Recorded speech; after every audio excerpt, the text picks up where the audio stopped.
என் சமையல் அறையில் இன்றைக்கி ஒரு நல்ல முகலாய் கோஃப்தா பார்க்க போகிறோங்க. பொதுவாக சப்பாத்தி நான் போகிற இடங்களெல்லாம் பார்த்திங்கன்னா இட்லிக்கு, சப்பாத்திக்கு, உப்புமாவுக்கு இதெல்லாம் தொட்டுக்க என்ன பண்ண போகிறோம், சைட் டிஷ் எப்படி பண்ணுறது அப்படிங்கிறது தான் பெரிய கேள்வியாக இருக்கும். அது அவங்க கேட்குறது மட்டும் இல்லாமல் எங்களுக்கே நமக்கே சந்தேகம் வரும். ஏன்னா நம்ம டெய்லி பண்ணாலும் செஞ்சு காமிச்சாலும் நமக்கே வந்து வீட்டில் இன்றைக்கி என்ன பண்ண போகிறோம் அப்படிங்கிற ஒரு சிந்தனை வரும்.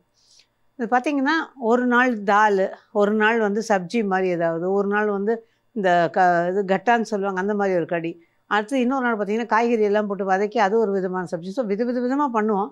அதே மாதிரி ஹோட்டலுக்கு போய் உட்கார்ந்தோன்னா நான் கேட்போம், பரோட்டா கேட்போம் இதெல்லாம். ஆனால் அதுக்கான சைட் டிஷ் என்னன்னு நல்லா உட்காந்து பார்த்துட்ருப்போம். ஸோ அந்த மாதிரி ஒரு நல்ல சைட் டிஷ் முகலாய் கோஃப்தா, இந்த பன்னீர் கோஃப்தா. ஆக்சுவலாக முகலாய் பன்னீர் கோஃப்தா இது பார்த்திங்கன்னா சப்பாத்திக்கு, நானுக்கு, பரோட்டாக்கு எல்லாத்துக்கும் பொருந்தும்.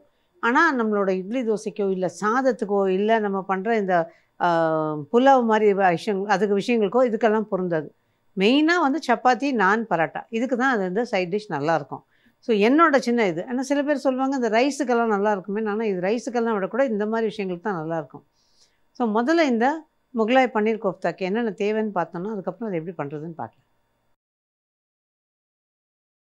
முகலாய் பன்னீர் கோஃப்தா செய்ய தேவையான பொருட்கள்: உருளைக்கிழங்கு பெரியதாக 2 வேக வைத்து உதிர்த்து கொள்ளவும், பன்னீர் 100 கிராம் துருவி கொள்ளவும், இனிப்பில்லாத பால்கோவா 3 டேபிள் ஸ்பூன், மைதா மாவு 2 டேபிள் ஸ்பூன், உள்ளே நிரப்புவதற்கு கேரட் சிறியதாக 1, பீன்ஸ் 8 பொடியாக நறுக்கி கொள்ளவும், முந்திரி பருப்பு 6 பொடியாக நறுக்கி கொள்ளவும், மிளகாய்த்தூள் 1/2 டீஸ்பூன், கரம் மசாலா 1/2 டீஸ்பூன், உப்பு ருசிக்கேற்ப. கிரேவி செய்ய தேவையான பொருட்கள்: வெங்காயம் 2 பொடியாக நறுக்கி கொள்ளவும், தக்காளி 3 விழுதாக அரைத்து கொள்ளவும், மிளகாய்த்தூள் 1/2 டீஸ்பூன், கரம் மசாலா 1 டீஸ்பூன், மல்லித்தழை சிறிதளவு, இஞ்சி பூண்டு விழுது 1 டீஸ்பூன், சர்க்கரை 1 டீஸ்பூன், வெண்ணெய் 2 டீஸ்பூன், முந்திரி 8 முதல் 10 வரை, நெய் 1 டேபிள் ஸ்பூன், உப்பு ருசிக்கேற்ப, எண்ணெய் தாளிப்பதற்கு. இப்போ இந்த முகலாய் பன்னீர் கோஃப்தாக்கு தேவையான பொருள்லாம் பார்த்தோம் இல்லையா. நான் வந்து பீன்ஸு வந்து ஒரு 8 பீன்ஸ் மாதிரி சொல்லியிருக்கேன். அப்புறம் ஒரு சின்ன கேரட், இது ரெண்டுத்தையும் நல்லா பொடியாக நறுக்கி வச்சுருக்கேன். அந்த பொடியை நறுக்குனதை ஒரு ப்ரெஷர் குக்கரில் போட்டுடலாம். இது ஓப்பன் வெசல்லே நீங்கள் வச்சு வேக வைக்கிறதுனாலும் வேக வச்சுக்கலாம். கொஞ்சமாக தண்ணி, இதில் ஒரு சிட்டிகை உப்பு,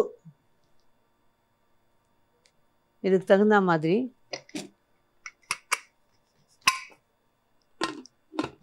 குக்கரை மூடி வெயிட் போட்டு வச்சிடும். துவாரத்தில் வந்து எந்த அடப்பட்டதும் இல்லைங்கிறதுனால நான் வந்து இன்றைக்கி கையோட வெயிட் போட்டேன். அப்படி உங்களுக்கு வந்து துவாரம் பக்கம் அந்த விசில் வர இடத்துல வந்து ஏதாவது அடைப்பு இருந்தால் அது ரிலீஸ் ஆகிற வரைக்கும் வெயிட் பண்ணிட்டு அப்புறம் வெயிட்டை போடுங்க. இப்போ இது ஒரு பக்கம் 2 விசில் வந்தோன்னா ஸ்விட்ச் ஆஃப் பண்ணிவிட்டு நம்ம ப்ரெஷர் ரிலீஸ் பண்ணுவோம். இது வந்து தண்ணி கொஞ்சமாக இருக்கிறதுனால மீடியமில் வைங்க, கரெக்டாக இருக்கும். இப்போ இந்த பவுலில் உருளைக்கிழங்கு நம்ம வேக வச்சு வச்சுருக்கோம் இல்லையா, இந்த கோஃப்தாக்கு அந்த உருளைக்கிழங்கு வேக வச்சு நல்லா உதுத்துடணும்.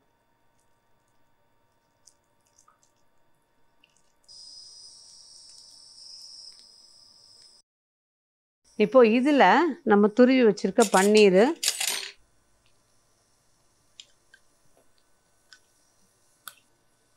அதோட ஸ்வீட்லெஸ் கோவா இல்லைன்னா ஸ்வீட்டில் உள்ள கோவா சேர்க்க வேண்டாம்.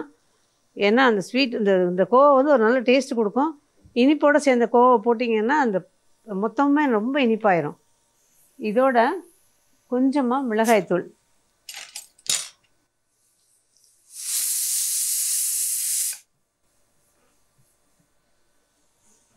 கொஞ்சம் கரம் மசாலா,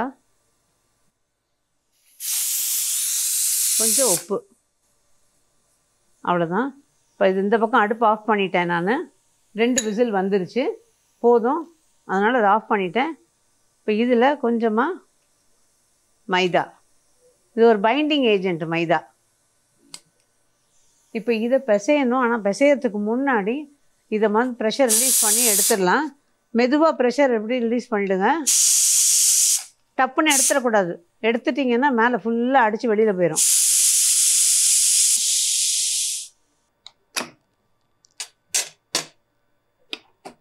பார்த்திங்கன்னா காய் வெந்திருக்கும், நிறம் மாறாமல் கிடைக்கும் நமக்கு. காயை தனியாக எடுத்து வச்சுக்கிட்டு இந்த தண்ணியை கீழே ஊற்றிட வேணாம். நமக்கு கிரேவிக்கு தண்ணி வேணும், அதுக்கு நம்ம பயன்படுத்திக்கலாம். இது வந்து நீங்கள் நிறைய காய் போட்டிங்கனாலும் இந்த கலர் மாறாமல், பீன்ஸ் எல்லாம் வேக வைக்கிறது வந்து கலர் மாறாமல் வேக வைக்கிறதுக்கு இது சௌகரியமாக இருக்கும்.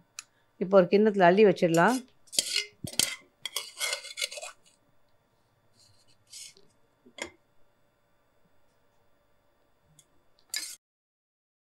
இப்போ நான் ஒரு பேன் ஒன்று அடுப்பில் போட்டிருக்கேன்.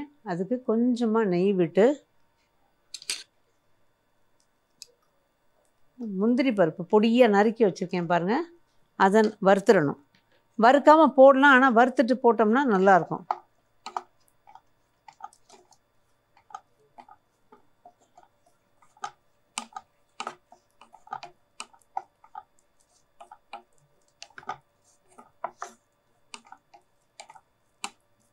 இதை முதல்ல வறுக்கிறதுக்கு காரணம் இது கொஞ்சம் ஆறணும், அதுக்கப்புறமா நம்ம அதை பிசைஞ்சோம்னா கரெக்டாக இருக்கும். இப்போ லேசாக வறுபட ஆரம்பிச்சிருக்கு. இப்போ அடுப்பை ஆஃப் பண்ணோம் அப்படின்னா கரெக்டாக அது செவந்து வந்துடும். அவ்வளோதான். இப்போ இதில் நம்ம நல்லா பிசைஞ்சிக்கணும். பிசைஞ்சிக்கிட்டு தண்ணி பத்தலைன்னா நம்ம கொஞ்சம் தண்ணி சேர்த்துக்கலாம். அல்லது இந்த உருளைக்கிழங்குல இருக்கிற ஈரம், கோவாவில் பன்னீரில் இருக்கிற ஈரமே போதும். இப்போ எனக்கு அந்த பன்னீரில் இருக்கிற ஈரமே போதுமாக இருக்குது, அதனால் நான் நிறுத்திடுறேன், வேறு சேர்க்கலை.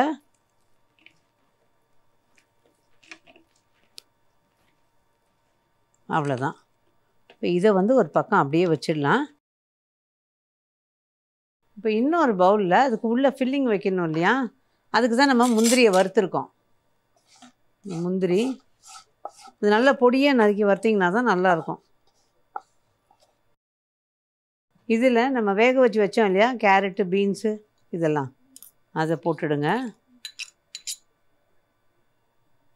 அதோட கொஞ்சமாக கோவா, இது வந்து ஆப்ஷனல், போடுறதா இருந்தால் போடலாம், இல்லைன்னா வேண்டாம், தப்பு இல்லை. ஃபில்லிங்க்கு கொஞ்சம் பன்னீர், துருவுனா பன்னீர்,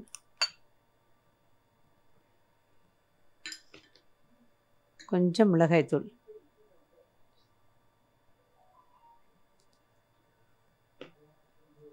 ஜஸ்ட்டு ஒரு சிட்டிகை உப்பு போதும்.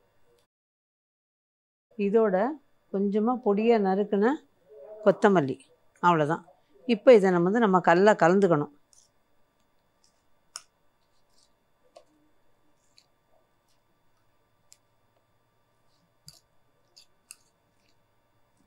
இப்போ இது ரெடியாக இருக்குது. இது ஃபில்லிங்க்கு. இதில் சில நேரங்களில் திராட்சை சேர்த்துப்போம். காஞ்ச திராட்சை இருந்ததுன்னா அதில் வேணால் சேர்த்துக்கலாம், நடுநடுவில் இப்படி லேசாக கடிப்படும், நல்லாயிருக்கும். இப்போ இதை வந்து நம்ம என்ன பண்ண போகிறோம், கொஞ்சம் எண்ணெயை முதல்ல இதில் காய வச்சுடுவோம். இல்லை பொரித்து எடுக்கணும், அதுக்கு தகுந்த எண்ணெயை ஊற்றி காய வச்சிடலாம்.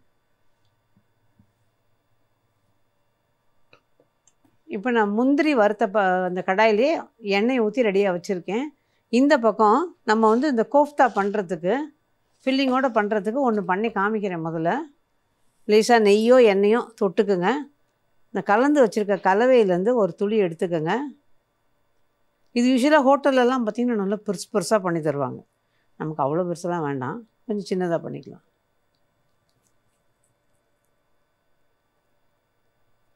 இதை வந்து லேசாக அப்படி ஒரு குழி மாதிரி பண்ணிப்போம். ஒரு கிண்ணம் அந்த கொழுக்கட்டை பண்ணுறோம் இல்லையா, அந்த மாதிரி பண்ணிப்போம். பண்ணிவிட்டு இந்த ஃபில்லிங்லேருந்து அது உள்ளே கொஞ்சம் வச்சுருவோம்.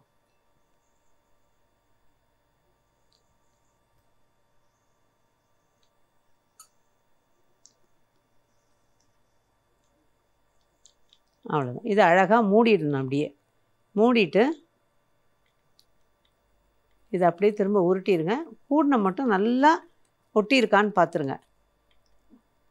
இது ஒன்று பண்ணிடுவோம். ஆனால் இது எல்லாத்தையும் பண்ணுறதுக்குள்ளார ஒரு சின்ன உருண்டை எடுத்து இந்த மாவுலேருந்து, அதாவது நம்ம கலந்து வச்சுருக்க இந்த கலவையிலேருந்து கொஞ்சம் எடுத்து போட்டு பார்க்கணும். அது பிரியிற மாதிரி இருந்தால் கொஞ்சம் மைதா மாவு சேர்த்துட்டு பிசைஞ்சிக்கிட்டு அதுக்கப்புறம் திருப்பி பண்ணுங்கள். ஏன்னா எல்லாத்தையும் பண்ணி வச்சு நீங்கள் போட்டதுக்கப்புறமா அது பிரிய ஆரம்பிச்சதுன்னா கஷ்டம். அதனால் ஒரு தடவை செக் பண்ணிவிட்டு அதுக்கப்புறமா நம்ம போட்டுக்கலாம். இதை உருட்டியாச்சு, இதை வச்சுருவோம். இது கொஞ்சமாக எடுத்து எண்ணெயில் போட்டு பார்ப்போம். லேசாக ஒரு உருட்டி உருட்டி போட்டு பாருங்கள். இந்த காஞ்சிக்கிட்டு இருக்க எண்ணெயில் பிரியாமல் இருந்துச்சுன்னா நல்லாயிருக்கு.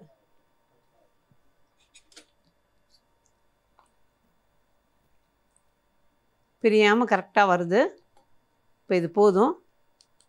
இது பாட்டுக்கு ஒரு பக்கம் இருக்கட்டும். நம்ம மீதி எல்லாமும் அதே மாதிரி செஞ்சிடலாம். இது வந்து ரவுண்டாக தான் பண்ணணுங்கிறது இல்லை, நீங்கள் நீள்வாக்குலேயும் பண்ணிக்கலாம், அதுவும் நல்லாயிருக்கும்.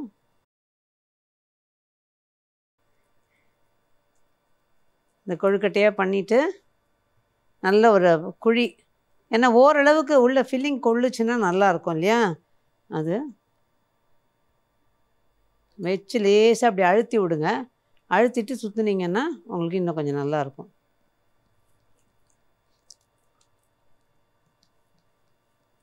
இது ஆக்சுவலாக வெறுமனே குழந்தைங்கிட்ட சாப்பிட கொடுத்தாலும் நல்லாயிருக்கும். நீங்கள் கோஃப்தாவாக பண்ணி ஒரு ஸ்நாக் மாதிரி கொடுத்தீங்கன்னா கூட நல்லாயிருக்கும். அதே மாதிரி எல்லாத்தையும் செஞ்சிடலாம். இப்போ நல்லா உருட்டி வச்சாச்சு. நீ இதை பொரிச்சு எடுத்துடலாம். இது எண்ணெயோட காய்ச்சல் ரொம்ப ஜாஸ்தி இருக்கக்கூடாதுங்க, லேசாக தான் இருக்கணும். அதாவது நல்லா காஞ்சிருக்கணும். போட்டோன்னா மெதுவாக மேலெடும்பி வரா மாதிரி தான் காயணும். அப்படி இருந்தால் தான் உங்களுக்கு நல்லா வந்து, ஏன்னா பன்னீர்லாம் சேர்த்துருக்கிறதுனால சீக்கிரம் கருகிரும். இப்போ இதை போட்டுடலாம்.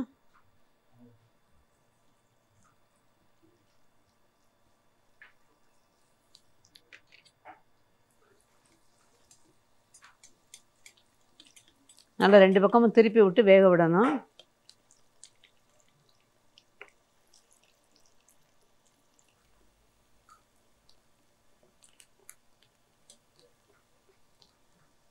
இது வந்து லேசாக பரட்டி பரட்டி விட்டு வேக விட்டுடலாம். இது வந்து வேகிறதுக்கு ஒன்றுமே கிடையாது, ஏன்னா எல்லாம் வெந்தது தான். மைதா மாவு இருக்குது இல்லையா, அது மட்டும் இதில் வெந்து எடுத்தால் உங்களுக்கு கரெக்டாக இருக்கும். அதனால் அந்த மைதா மாவு வந்து வேகிறதுக்கு ரொம்ப நேரமும் தேவை கிடையாது. அதனால் ஓரளவுக்கு இப்படி பரட்டி பரட்டி விட்டு வரும். ஒருவேளை நல்லா குழிவான கடாயில் போட்டிருந்தீங்க, நல்லா முழுகிற மாதிரி இருந்ததுன்னா அப்படியே போட்டு பொரிச்சு கூட நீங்கள் எடுத்துடலாம். இது நான் எனக்கு கொஞ்சம் ஏந்தலான கடாய் போட்டிருக்கேன், ஏன்னா இதுலேயே நான் மசாலா தாளித்து விட போகிறேன். இந்த எண்ணெயை எடுத்துட்டு, ஸோ எனக்கு ஈஸியாக இருக்குங்கிறதுனால போட்டிருக்கேன். அதனால் பரட்டி பரட்டி விட்டு நம்ம வேக விடுறோம். அவ்வளோதான். இப்போ தீயை குறைச்சிட்டு இதை எடுத்துடலாம். போதும், அது வெந்தது. அழகான கலர் இந்த கலர்லேயே இருந்தால் சரியாக இருக்கும். இந்த உருண்டை வந்து நல்லா சாஃப்டாக இருக்கும். முக்கியமானது, நம்ம கிரேவி பண்ணதுக்கப்புறம் இன்றைக்கி நம்ம டிஸ்பிளேயில் வந்து அப்படியே எடுத்து வச்சுடுவோம். இதுவே நீங்கள் வந்து ஒரு வீட்டில் பரிமாறுறீங்க, யாரோ கெஸ்ட்டுக்கு பண்ணுறீங்க அப்படின்னா இது தனியாக பண்ணி வச்சுக்கணும், கிரேவி தனியாக பண்ணி வச்சுக்கணும். பரிமாறும்போது கிரேவியை நல்லா சூடு பண்ணிவிட்டு இது மேலே ஊற்றி பரிமாறினீங்கன்னா கரெக்டாக இருக்கும். அவ்வளோதான். இப்போ கிரேவியை பார்க்கலாம். இப்போ இதை கோஃப்தாலாம் பொரிச்சு ரெடியாக வச்சாச்சு. அடுத்து நம்ம கிரேவி பண்ணணும். அந்த கிரேவி பண்ணுறதுக்கு முதல்ல முந்திரி பருப்பை நம்ம அரைச்சி எடுத்துடணும். நம்ம எடுத்து வச்சுருக்கோம் இல்லையா, இதை வந்து கொஞ்சம் தண்ணி சேர்த்து அரைச்சி எடுத்துடணும். இதை வந்து சில நேரங்களில் பார்த்திங்கன்னா உங்கள் மிக்சியில் அரைப்படலைன்னா ஊற வச்சுட்டு அரைச்சிக்கங்க. அப்படி இல்லைன்னா அரைக்கிற மிக்சியாக இருந்ததுன்னா நல்லா தண்ணி ஊற்றி நல்லா நைஸாக அரைச்சி எடுத்துடலாம். ஸோ இதை அரைச்சிட்டு நம்ம தாளிக்கலாம். முந்திரி அரைச்சிட்டோம். இந்த எண்ணெயை நான் வந்து எடுத்துகிட்டு கொஞ்சம் எண்ணெய் இதுக்கு வச்சுருக்கேன். அது அப்படியே அடுப்பில் காய வச்சு வச்சுருக்கேன். பொடியை நறுக்குன வெங்காயம். இதுக்கு வந்து அரைச்சிங்கன்னா வெங்காயம் வதங்க லேட்டாகும், நமக்கு தொக்கு மாதிரி கிடைக்கும், ஆனால் வதங்க லேட்டாகும். அது ஒரு பெரிய இது. அதனால் நான் என்ன பண்ணிடுறது, நல்லா எவ்வளோ பொடியாக நறுக்க முடியுமோ நம்மளோட சக்திக்கு அந்த பொடியை நறுக்கிடுறது. அந்த மாதிரி நறுக்கும் போதும் நல்லா பைண்டாகி கிரேவி நல்லாயிருக்கும். ஆனால் இந்த வெங்காயம் நல்லா வதங்கணும், நல்ல வாசனை வரணும், நல்லா வதங்கணும். இதில் கொஞ்சமாக உப்பு. இது வதங்கும் பொழுது நான் எண்ணெய் வச்சுருந்தோம் இல்லையா, அதோடைய ஒரே ஒரு டீஸ்பூன் நெய். பொதுவாக இப்போ நான் பார்க்குறவங்க யோசிக்கலாம், இவங்க என்ன இவ்வளோ நெய் இவ்வளோ எண்ணெய் எல்லாம் ஊற்றுறாங்கன்னா, இந்த முகலாய் அப்படிங்கிற போது ஓரளவுக்கு இந்த மாதிரி நெய் எண்ணெய் இருந்தால் தான் நல்லாயிருக்கும். நம்ம ரெகுலராக வீட்டில் பண்ணுறோம் இல்லையா, அப்போ நம்ம கொஞ்சம் கவனமாக பண்ணுவோம். இவ்வளோ எண்ணெய் ஊற்ற மாட்டோம், இவ்வளோ நெய்யெல்லாம் சேர்த்து எல்லாம் பண்ண மாட்டோம். ஆனால் என்றைக்காவது ஒரு நாள் பண்ணும்போது தவறில்லை. ஹோட்டலில் போய் என்றைக்காவது ஒரு நாள் தானே சாப்பிட்றோம். அதே மாதிரி வீட்டில் என்றைக்காவது ஒரு நாள் இந்த மாதிரி பண்ணி சாப்பிட்றது தப்பில்லை. ரெகுலராக பண்ண போகிறது கிடையாது. அதனால் என்றைக்காவது பண்ணும்போது அது நல்லா ஓரளவு தாராளமாக விட்டு, அது எந்த அளவுக்கு தேவையோ, எந்த அளவுக்கு பார்வையாக இருக்குமோ, எந்த அளவுக்கு சுவையாக இருக்குமோ எல்லாத்தையும் அனுசரித்து நம்ம பார்த்து பண்ணணும். இந்த வெங்காயம் நல்லா வதங்கணும், லேசாக நிறம் மாறணும்.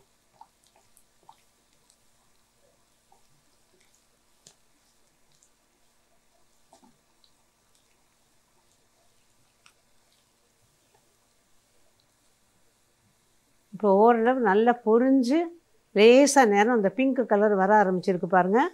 இந்த மாதிரி கொஞ்சம் நேரம் மாறணும் அது. அதே மாதிரி அந்த வெங்காயம் பொரியிற வாசனை வரணும். அந்த ஈரத்தன்மை போய் அது பொரியிற வாசனை வரணும். அந்த மாதிரி பண்ணும்போது தான் நமக்கு அந்த ஃப்ளேவர் நல்லா கிடைக்கும். இப்போ இந்த ஸ்டேஜில் தான் நம்ம இஞ்சி பூண்டை சேர்க்கணும். இந்த இஞ்சி பூண்டு விழுது வந்து ஆப்ஷனல். இதுக்கு இஞ்சி பூண்டு விழுது எல்லாமே பண்ணலாம். பட் ஃப்ளேவர் நல்லா இருக்குங்கிறதுனால நான் சேர்த்துருக்கேன். தீ இப்போ கொஞ்சம் குறைச்சிடுங்க. குறைச்சி நிதானமான தீயில நல்லா வதக்கி விடுங்க.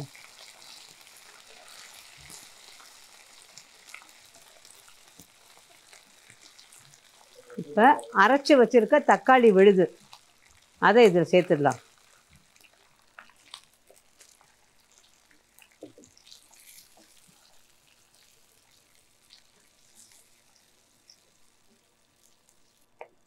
இப்போ இந்த தக்காளி விழுது சேர்த்த உடனே மிளகாய்த்தூள்,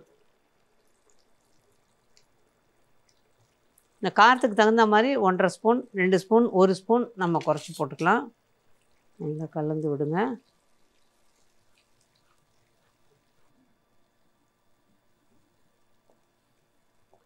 அதோட கரம் மசாலா, பட்டை லவங்கம் ஏலக்காய் எதுவும் சேர்க்கல. மொத்தத்தில் நம்ம கரம் மசாலா தான் சேர்க்குறோம். அதனால் கொஞ்சம் கூட சேர்த்துக்கோங்க அதில். அதோட உப்பு,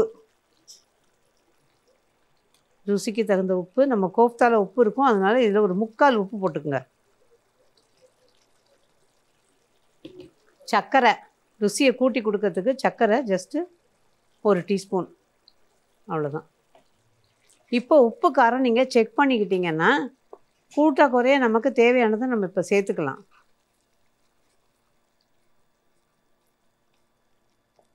தீ நிதானமாக வச்சுக்கோங்க. வச்சுட்டு அந்த பச்சை வாசனை போகிற வரைக்கும் கொஞ்சம் கொதிக்க விடணும். ஒரு 1 நிமிஷம் கொதிச்சிருந்ததுக்கப்புறம் முந்திரி விழுதையும் சேர்த்து நம்ம கொதிக்க விடணும். இப்போ இந்த அரைச்சி வச்சுருக்க முந்திரி விழுது,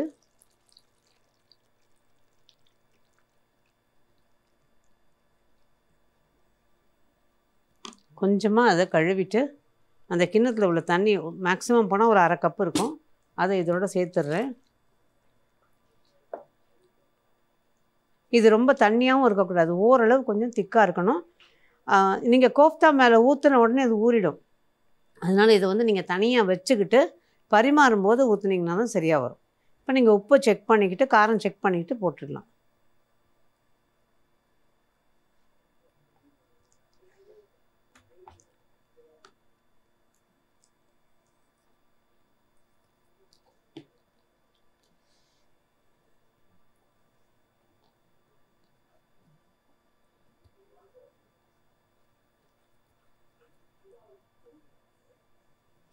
இப்போ இது நல்லா கொதிச்சிருச்சுன்னு ஆஃப் பண்ண போகிறேன். ஆனால் ஆஃப் பண்ணுறதுக்கு முன்னாடி கொத்தமல்லி தழை அதோடு சேர்ந்து கொதிக்கும்பொழுது இன்னமும் மணமாக இருக்கும்.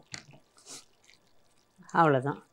ஓரளவு இந்த திக்காக இருக்க வேணும். இதுக்கும் திக்காக போக வேண்டாம், ரொம்ப தண்ணியாகவும் வேண்டாம்.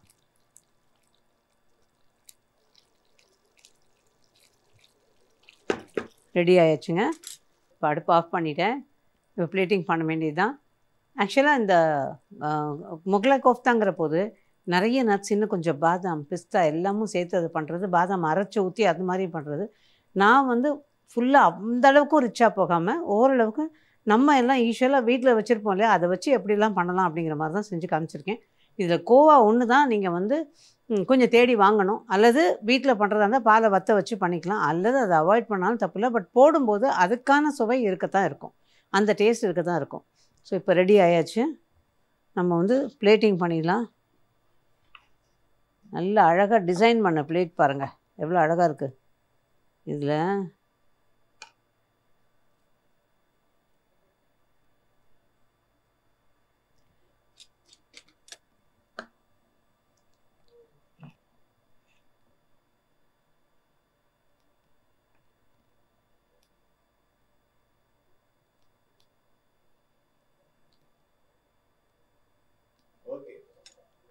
இப்போ பிளேட்டிங் பண்ணிட்டோம் இல்லையா, இதில் வந்து லாஸ்ட்டில் கொஞ்சமாக வெண்ணெய், இது வெண்ணெய் போட்டுக்கலாம். இது அங்கே ஒன்று இங்கே ஒன்று விழுந்தாலும் சரி, நீங்கள் இப்படியே போட்டுக்கலாம். அந்த வெண்ணெய் இருக்கும்போது அது இன்னும் கொஞ்சம் நல்லாயிருக்கும். முகலாய் அப்படின்னாலும் இது கொஞ்சம் ரிச்சானதாக தாங்க இருக்கும். நான் சொன்ன மாதிரி என்னைக்காவது ஒரு நாள் செஞ்சு சாப்பிட்றது தப்பில்லை.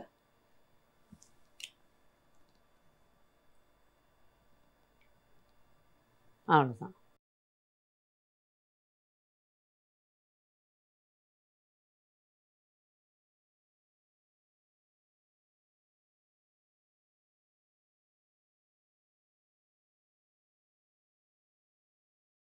இப்போ முகலாய் கோஃப்தா ரெடி. நல்ல ஒரு சப்பாத்தி, பரோட்டா, நான், கார்லிக் நான் எதோட வேணால் வச்சு இதை சாப்பிட்லாம். பட் ரைஸ் அது மற்றதெல்லாம் வேண்டாம். இது வந்து அதோட பொருத்தமாக ரொம்ப நல்லாயிருக்கும். ட்ரை பண்ணிங்கன்னா தெரியும். அதுவும் குறிப்பாக நான் இது வந்து நம்ம வீட்லேயே ஈஸியாக பண்ணலாம். தந்தூரி அடுப்பு அதெல்லாம் ஒன்றும் தேவையில்லை. நான் இன்னொரு எபிசோடில் அதையும் செஞ்சு காமிக்கிறேன். ஈஸியாக வீட்டில் நம்ம தோசைக்கல்லை வச்சு அந்த சப்பாத்தி வலைய வச்சு நம்ம இந்த ஹோட்டலில் பண்ணுற மாதிரி ஒரு நான் பண்ணலாம். அந்த மாதிரி பண்ணுற நானுக்கெல்லாமே இது ரொம்ப நல்லாயிருக்கும். நீங்களும் இது எப்படி இருந்துன்னு ட்ரை பண்ணிவிட்டு உங்களோட வேல்யூபிள் கமெண்ட்ஸோடு சொல்லுங்கள். மீண்டும் இதே மாதிரி இன்னும் ஒரு பதிவில் உங்களை சந்திக்கும் வரை நன்றி, வணக்கம்.